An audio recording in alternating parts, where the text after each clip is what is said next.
You know, we read the paper, we open the paper, and there's the opioid epidemic. We're going to find out why we have an opioid epidemic, and it started in 1996, and it's because of people like me. I taught physicians, I told them we could treat pain. I'm part of the damage. So, what's the answer? This is informal, guys, so just yell out your thing. And pretend like it came from your neighbor. What's the answer?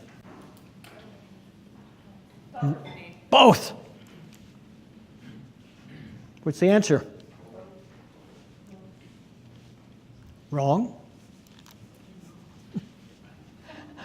I'm going to do, my personality is such, I'll do certain things just to get people going, oh, bristled. But then they'll be thinking. Let's look at the science. First of all, we call this a disease. But if you look at how we treat addiction, it's really based on an absence model. It's counseling. That we bring you in and we can counsel you, we can work with you, and we can send you to AA, we can send you to NA. It's a good place to get your narcotics because you just go outside the meetings and that's where they are. So we have based this thing upon an abstinence model. What's the success rate with the abstinence model? This includes virtually all the programs incorporated. What's the success rate and what's the failure rate? Throw out a number. Some of you have had it. You know it. What are you smiling for, Stephen? What's the number? Yeah. The success rate with that model is somewhere between 5 to 10% max. Now, next week I'm going to have surgery. And you know, I should, and I asked myself, in fact, I actually saw the surgeon this morning. And I should have asked him, by the way, what's your success rate? Well, John, I've got a 10% success rate. Have you got a 95% failure rate or 90? I'd been out of that office like a rocket. Yet in the field of addiction, we'll do this time and time and time again. What's wrong with that? What's happened is we have avoided something, and it's the way we have been set up. Because what we've had is people like me, a pain doctor, a physiatrist, we prescribe narcotics. So we treat you for your pain, whatever you complain, I give you more narcotics, that's how we do it. Now when you start acting kind of funky, I send you over to that lady over there, she's an addictionologist, so now you're an addict. Now of course I didn't know you were an addict until your wife called me, but now I know. That's how we have done it. Meanwhile, those people live in different worlds, but down in the basement are the PhD, and actually a lot of them are the pharmacologists. They're down in the basement doing research, and no one's reading their work. No one is looking at their work. You'd think the addiction doctors are looking at it. They're kind of giving it a little, they're talking more about it. You think the pain doctors are doing it. Until the past 1 to 2 years, there's been no discussion of what goes on down in the research labs. Yet it's in the research labs, you can go back 10 and 20 years. So what was fascinating is I kind of got interested in this about 10 years ago. I got about, I guess we hit about 500 articles. Now we have my account up in the sky. And I see an interesting article. I called this PhD up that did some great work. And he was in St. Louis at St. Louis University, and St. Louis, I mean Washington University in St. Louis, Missouri. I called him up, and he was a PhD, and I said, Michael, I've got a question about it. I read your paper. I'm just a doctor. I don't think I really understand it. I mean, he's a smart guy. So he explained it to me and what the thing really meant. He says, you're a physician? I said, yes. He said, no one ever talks to us.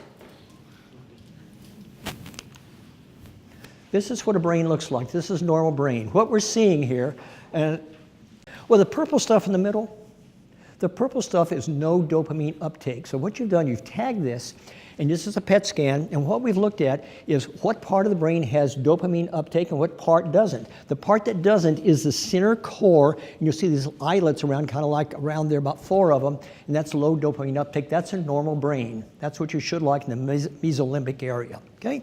We put you on a narcotic. You can either get it from the street or from my prescription. The brain doesn't really care where you get the oxycodone. It's a molecule, and the molecule does the same thing to anyone. Doesn't matter who you are. So what happens when I expose the brain to opioids for a period of time? I call that purple brain, purple brain. People who are old as me and have gray hair, you'll remember Prince, his song, Purple Rain? I guess not. But what we have here is a major loss of receptors, and a huge loss of dopamine receptors. That is the brain disease. It's a loss of dopamine receptors. So all we have to do then is ask, if we have that loss of receptors, what kind of behavior change, what should we expect to happen? We're going to find out tonight. This is what happens. So, this is my don't be stupid slide, because I see this all the time. Doc, I was an alcoholic for 20 years, but I've been on the wagon. I haven't had a drink for 10 years. Well, congratulations, Herman. I'm glad to see that. By the way, Herman, how long have you been on narcotics? About 10 years. Right up in here, this is a normal, and you can't see it up there, but the very top it says D2 receptors. It's the dopamine number 2 receptors that we saw in the previous slide.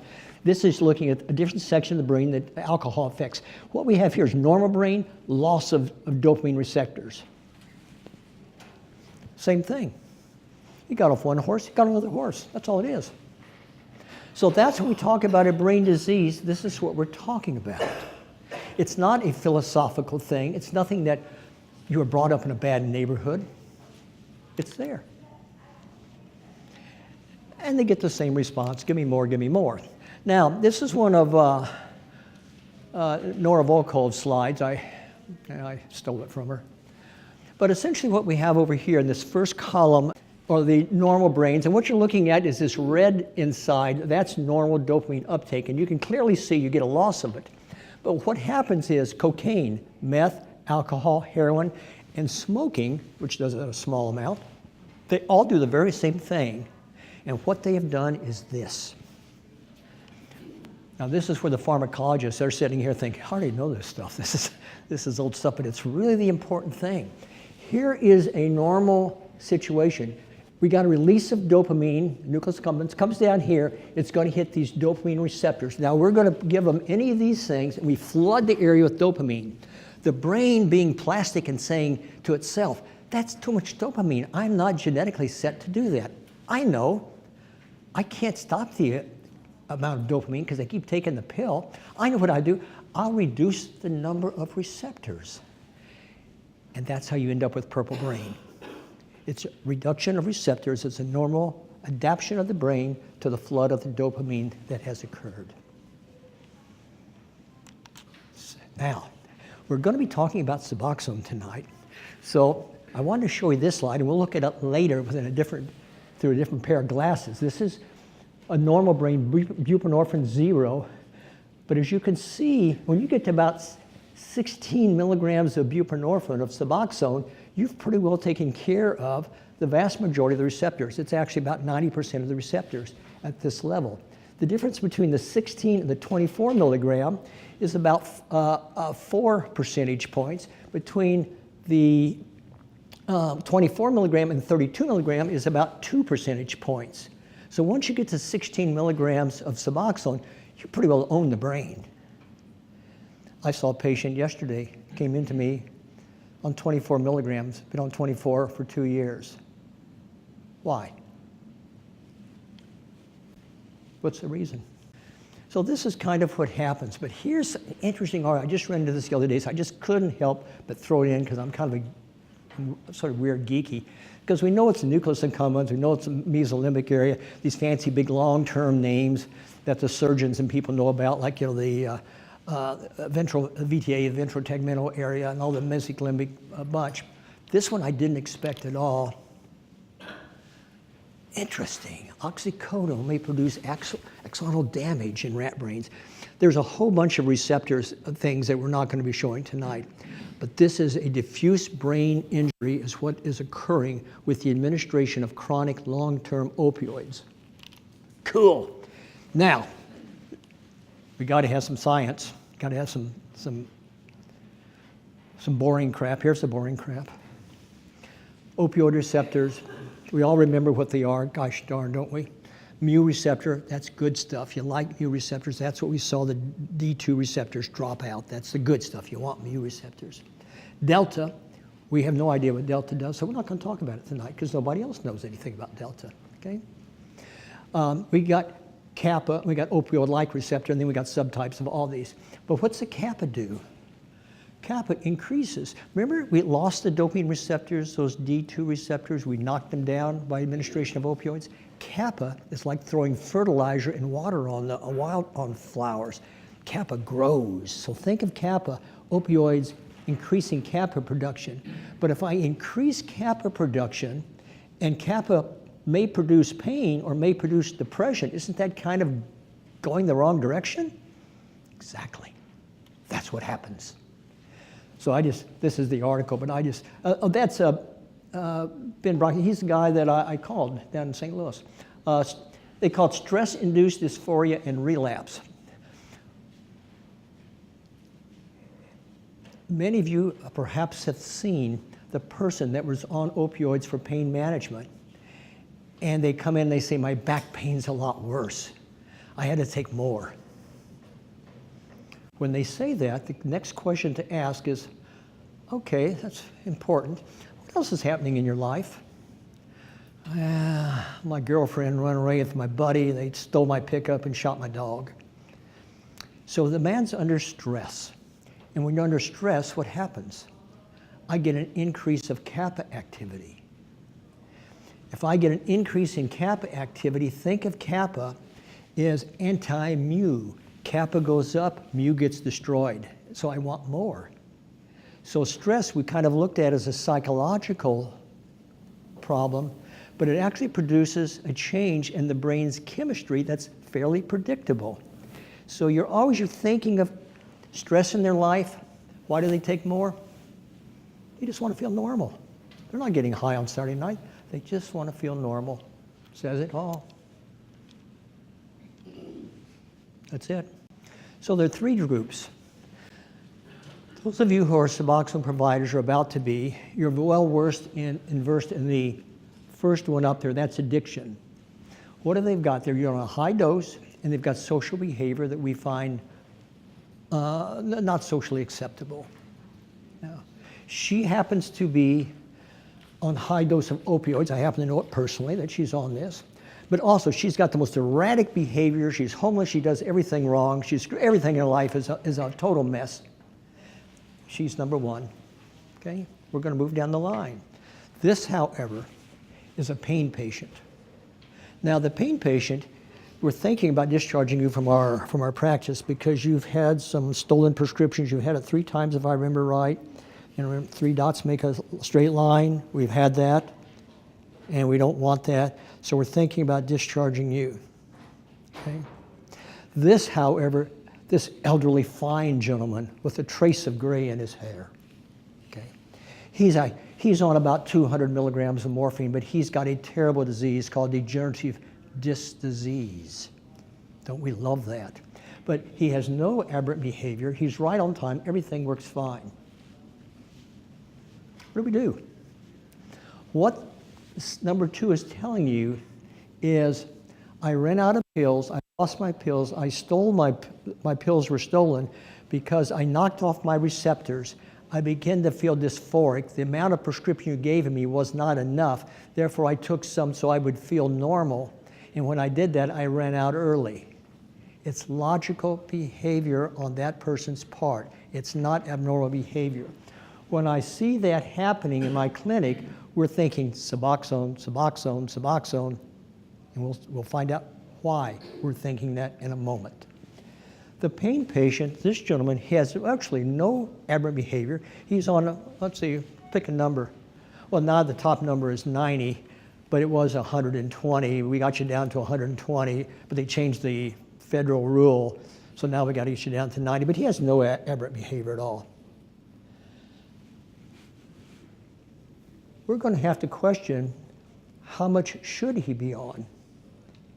Now, the studies clearly show that once you pass about 40 morphine equivalents, the amount of additional pain relief is close to 0. Then how can these patients end up on 200 and 300? My highest patient was 1,500 or 2,000 oxycodone per day. I think that was my highest. That's back when we had the pay at clinic. Okay? So what we're doing with them now, for the gentleman like this, we're saying we're going to get you down to the 50 range, and we try to get him down. He's 70 or 90, 100. I can't get him below. I can't get him to come down. We're kind of stuck. We go to Suboxone. But that conversion, I was asked back there, how do you convince that patient you got to change? And we're going to talk about that today, because if it's not practical, you can't convince them to change, you might as well stay at home tonight. Here's how it kind of works. This is my brain. This is my dopamine receptors. I have 100 of them, down to 0. John's got a simple brain. But I have some pain. I've got migraines, fibromyalgia, and degenerative disc disease. Okay? So they put me on 40 milligrams of morphine or whatever it is, morphine equivalents, whatever it is. The brain, like the previous slide, said that's too much dopamine. I can't do it. So the brain does a very logical thing. It reduces the number of receptors. At that point, I tell my physician, that medication you gave me, it worked for quite a while, but it's no longer working. My pain's getting worse.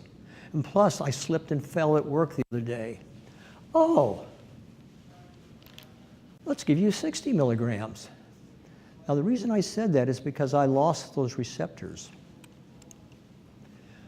At 60 milligrams, the brain says, I thought we discussed this before. Perhaps we forgot about it. I'm going to knock off more receptors.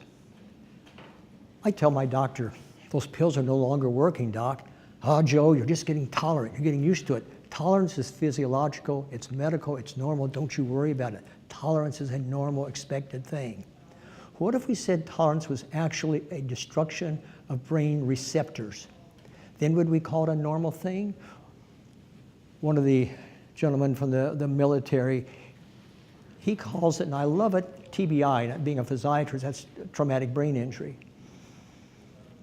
He said, no, TBI is what we're doing to their patients with their opioids. We're producing this loss of receptors that we can see on PET scans and stuff. But my doctor's a genius. He comforted me. He told her I was just getting, it's physiological, it's normal. Take 90. And that's how we ended up. So this is what occurs. Here's what happens. We have Suboxone. I've been on my 90 or my 100 or 300, whatever it is. I don't have a lot of receptors left. That little blue patch at the bottom is about all I've got. What Suboxone does, it's going to give a full amount of dopamine, so I'm going to feel all at once. I hear this every week. I feel normal for the first time. Okay? But Suboxone allows, it's the only opioid that allows recovery of receptors. So when I stay on Suboxone, and I may have started out at 12 or 16 milligrams, a year later, I'm down to 8 milligrams. Why? I had recovery of receptors. So it allows for recovery of receptors. That's important. Can it be done with methadone? Absolutely. Unfortunately, we see a lot of people on methadone, they keep them on a level and they never go down, but it can be done. So what we have is a reversal of this with Suboxone. So just think that opioids go up, D2 receptors go down. That's the whole message tonight. If you walked out of here and that's all you got, that's really all you need to understand. I think that slide pretty well says it all. These are what we traditionally have called aberrant behavior. We have pointed the finger at the patient and we'd say, you signed a pain contract. You're a bad patient. We're going to give you one more warning, maybe two more warnings, something like that, and then we're going to drop you from the clinic. When she gets dropped from the clinic, she goes to your clinic.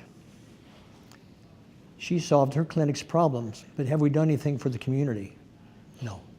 We just moved it down the line. Think Suboxone, you see this. What we have accepted in medicine as normal behavior, or as abnormal behavior, is fairly normal behavior.